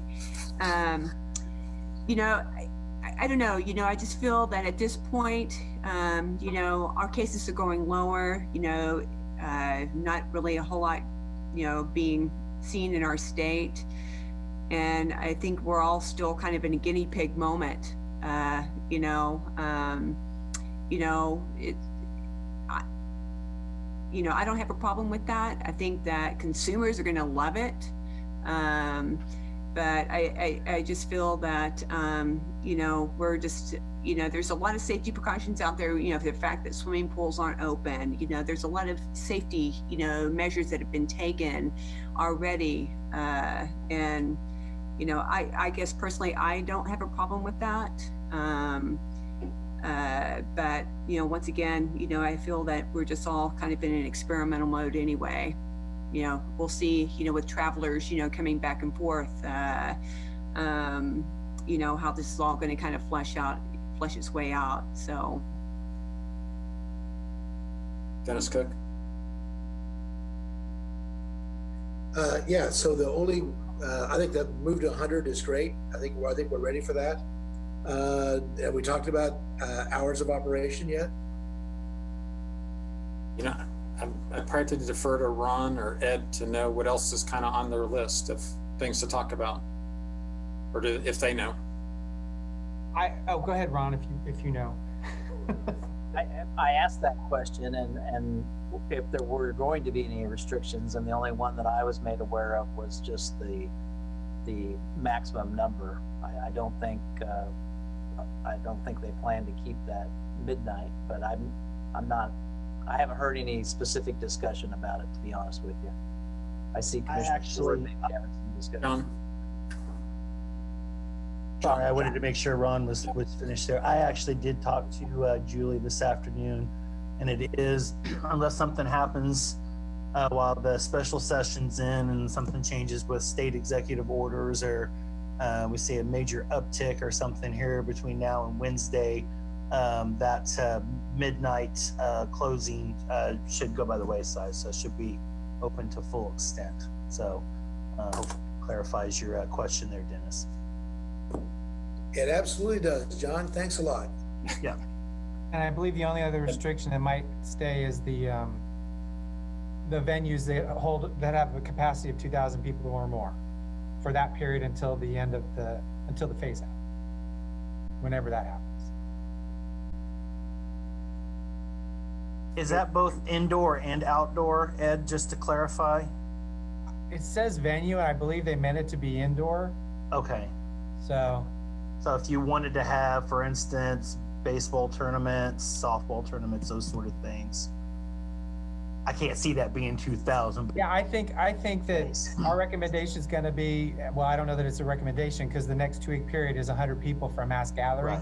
Right. So I guess if you could do social distancing by team or by fans or whatever, that's possible. Okay. But pretty much on 2 weeks from the 10th, we're going from a limit of 10 to potentially 1 million. So there's a huge jump between trying to figure out how to handle 100 people and keep it under to what are we going to do when thousands of people start gathering together and they're not really doing the social distancing thing, which is definitely going to be our push because we've already had that happen. We're going to have to wait over the next couple of weeks from yesterday or Tuesday, whatever it was, to see what kind of cases we get from a gathering of 2,000 people. And that's definitely going to have a bearing on a lot of the conversation that we've had. Well, I will say with the gathering on Tuesday there that it looked like more than the majority of people were taking the safety issues into account and were masked at least. So I'm kind of positive that maybe we'll be okay there. But, we'll see. Yep. And when we get to that phase out phase where we can have groups of like 2,000 and plus, any kind of guidance on what sort of social distancing needs to go along with that for whatever period of time we might be going forward with some sort of precautions related to COVID-19. And this is coming into play as we're starting to develop, because we have a lot of events that could be held on campus in the fall and in the spring. and we have a venue that holds 1,000 people, but if we need to keep them 6 feet apart, or everyone needs to wear a face mask, those are the kinds of things we need to know as we try to help plan, because a lot of these things require contracts in advance, they require planning, and so we have to know, are we going to have to limit the crowd or not, because we're going to have to do some sort of social distancing, or should do some sort of social distancing? I don't know how long social distancing is going to be in place, honestly. I do know that of all the things that we're using as prevention methods, it seems to be the one that's been proven to be the most effective. But one thing that I can get, and I know you've been talking to Andrew and Julie and whatnot, so I will defer the final answer to them. But one of the things that might give you some hope is the way that we're dealing with restaurants at this point, is that if you've got tables of people together and those tables are separate by 6 feet from other groups of people, or barriered, then you're still allowed to do that. So, we look at restaurants that right now, if they're just using tables without barriers, they would need to alternate tables or do whatever. But they still have parties of people that are potentially even strangers. I mean, they could be business lunches or larger groups of people. So that might help you kind of get a better idea of how you might be able to plan something. Even though I'm not giving you a final answer on what's going to be the limit or level of social distancing required by the time you get ready to do that. Okay. Does that make sense? Yeah, no, that helps. Thanks. I think, Linda, the 2 things or 3 things actually we know have been effective have been hand hygiene. Yeah. No, I'm sorry. Yes, hand hygiene. Yeah, hand hygiene, masking, and some level of social distancing. There's no question that those are the probably 3 basic key things that will stop or at least mitigate some of the spread. And we know, we've got patients in our hospital this week. We don't want tons more of them for that particular purpose. And so, it's just, it's like, I think everybody's that question is, so how do you balance that? As long as you've got some of those basic things in place, I think you have a lot of latitude. But if we got good hand hygiene, we have masking, we have some level of social distancing, it really does make a lot of things more possible. Ed, is that a fair way to say that? I think so. And I will let you know that Julie, along with Andrew Adams, they're meeting with a lot of different groups of people who are asking these same kinds of questions on really large scales. And this is all new territory. So whoever you are out there, please be patient, because that's a big thing to take care of. And really, at some point, the industry standards are where you want to start. If you've got an industry standard, that's where you probably want to look first, and then maybe bring those to Julie and Andrew to talk about where those options fit within that industry standard. Because filling up stadiums or having bigger parties or doing all those other things, we've not done this before. So yeah, we will get around to, we will get more information the closer we get. Well, the further along time goes, there's really no closer to, but as we go along farther, and I think I'm hoping that their fears are a little allayed, and that we're not trying to stop progress. We want progress to move. We want businesses to be open. I want to eat in the dining room at McDonald's so I can watch people and study my Chinese. I want to go back. and I know a lot of other people do too. So nobody's trying to hinder anything, but it's new, and when we start talking about more people, like I said, we're going from 100 to however many that is. That's a lot. That's a big increase potentially from one thing to another. So, do you see any of that changing as we move into flu season, like December, January? Changing? How do you mean? Like maybe being a little more cautious in that time period and saying, flu season's coming back. We got a lot of universities that are saying, and we haven't made a final decision on this yet, but a lot of universities will cut things off at Thanksgiving time, right, so that they don't have populations moving back and forth and trying to curb things during that particular time period because of the flu season coming up. I think that might be a time where we educate people on the difference between the seasonal flu and COVID. But still, a lot of the preventative measures are the same. So it's just another opportunity to do more health education and the other thing is we're going to try to get people to start realizing, and we've tried, and we've put out the social distancing, whatever, as a requirement for now for the orders. But at some point, if we want that to continue on, we have to start concentrating on people being responsible for their own health and their family's health, because we can't always count on the public when we talk about a big amorphous group of other people. We want to be a community, but we get a lot of complaints about, why aren't you taking care of this? Why did you allow this to happen? And that's not the way things are. We don't have control over much other than creating the orders and giving the advice on how to prevent things. So we really need to start concentrating on individual actions. You know, we've talked about, so what is the public's responsibility to my business when I let them in? What is it that I need to ensure that they do to make my people safe? And it goes that, you know, public to public, my family to the public, all sorts of different audiences to look at. But we need to, and we will start concentrating on, how do you keep yourself safe? It sounds kind of selfish, but that's where you have the most control. And that's where what you do makes a lot of the biggest difference. You know, Linda, our seasonal flu season came to an abrupt halt earlier this spring because of the push for hand hygiene, masking, social distancing, and kind of the extreme of that was stay at home. Right. The flu season just stopped because it couldn't be transmitted anymore. And so I think actually if you enter the fall in our typical flu season with those measures in place, we may actually not see flu like we typically see flu. And I think that's what we're trying to help facilitate by, and I think what other universities are, by saying we're doing that social distancing after Thanksgiving to keep people away from each other.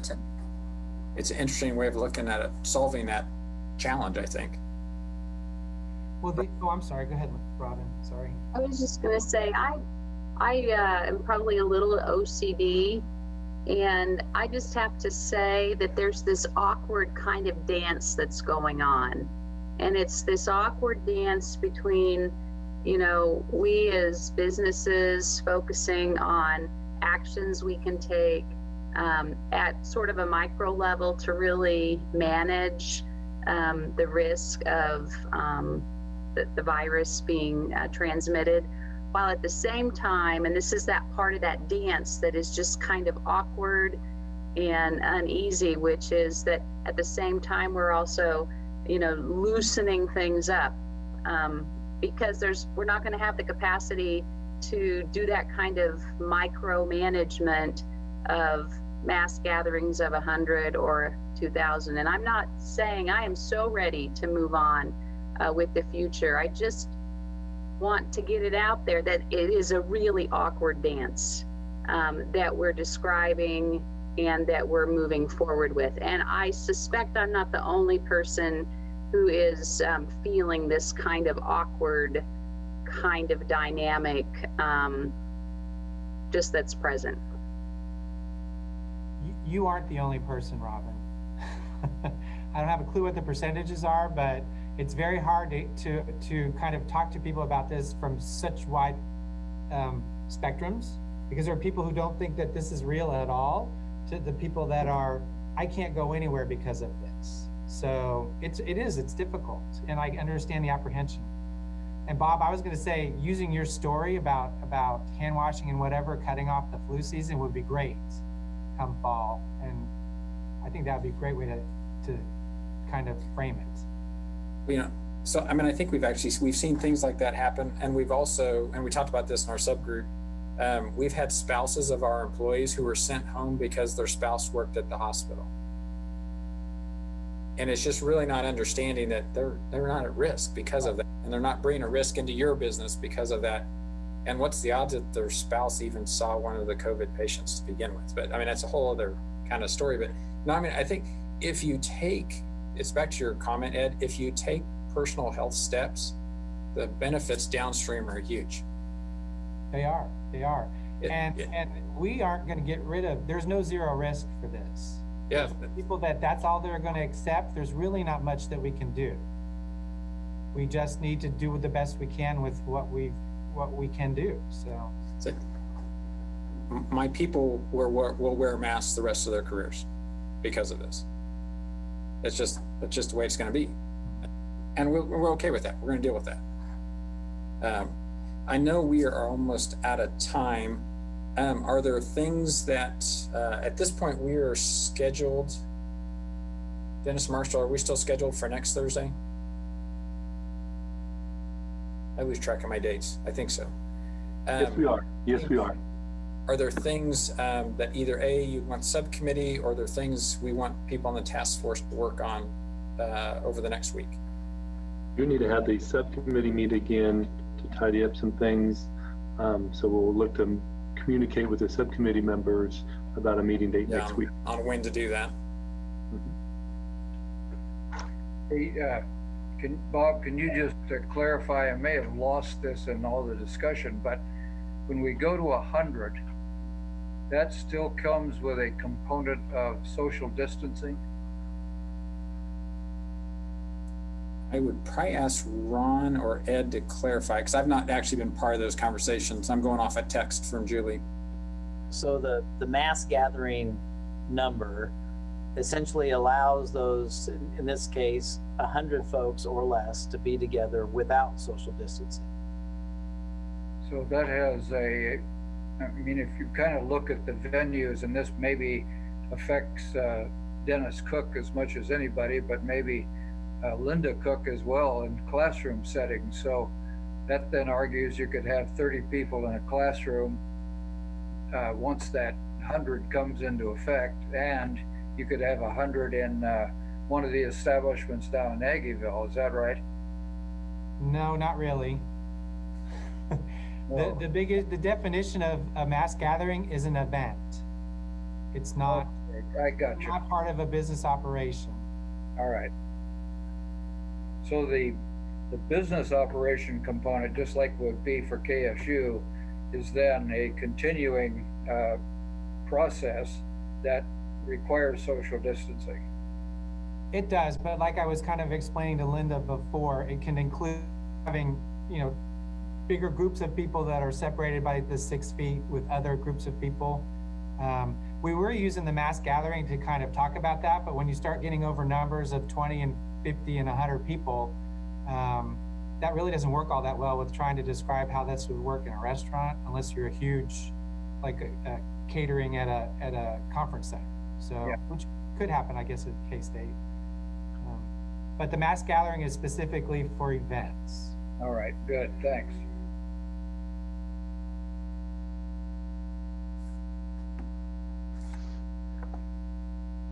So Dennis, Christie, or Ron, anything else? Dennis Cook, did you have something you were going to ask?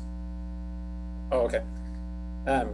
Dennis, Christie, or Ron, anything before we sign off here? Because I think we're like 1 minute away from when they're going to cut us off anyway. We're good. Thank you. We will see everybody next week at 2. Perfect. Thanks. Thanks. Thank you.